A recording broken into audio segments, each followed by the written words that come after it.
Evolve is a 4 versus 1 cooperative, competitive, first-person, third-person shooter. That's quite a mouthful. Sure, it's a simple idea. Get together with 3 more of your buddies and form a team of these hunters, right? You guys are going to hunt down, try to kill this big alien monster. And one person's playing that alien monster. The humans are first person. For the monster, though, we move to third person. If you're controlling the monster, you want to see it more than just the hands. You want to see his whole body. You want to see him do cool stuff like climb up a big rock face. You're also sort of more aware of the surrounding environment. If you played Left 4 Dead before, you're going to recognize and sort of feel comfortable pretty quickly with this team.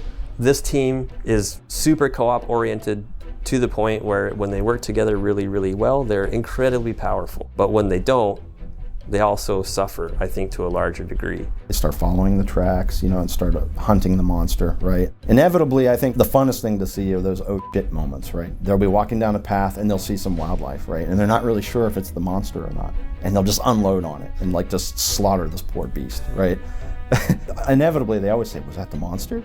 Early on, the 4 humans are the hunters and they're the aggressors. But if the monster does really well and finds enough food and gets big enough, then he can actually turn the tables and he becomes the hunter. And then inevitably the monster shows up and then it's lots of screaming, lots of, holy shits and shooting and noise and just like chaos. Like in Monster Hunter, all the monsters are cool, but they have their very specific ways that they behave. He's gonna do this attack and then he's gonna be vulnerable and then he's gonna do this and X, Y, and Z, right? As soon as that boss is controlled by a player, how do you do that? What actually happens at the end of the day is it feels almost like a fighting game. It's a lot of dodging and attacks and tells. You come away just like it's an intense experience. Finally, at the end, whoever's won, it's always kind of like one of those sweaty palm, whew.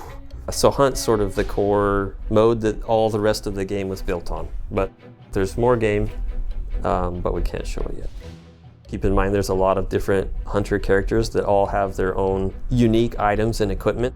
We have multiple monsters. They all have different themes. They all have different ways of navigating the environment. They all have different abilities. Do you want to be the stealthy monster? Do you want to be the brawler? We've designed it to be infinitely replayable. We're designing it to make sure that no fight is ever the same. You can play the game single player. You can play the game with any number between 1 and 5 and it works. You can play single player as the monster. We try to cater to sort of everybody's taste inside of this one sort of simple game idea.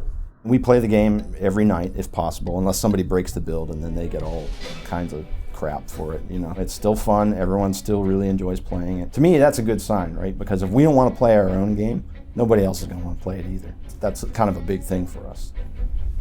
We hope that people love it.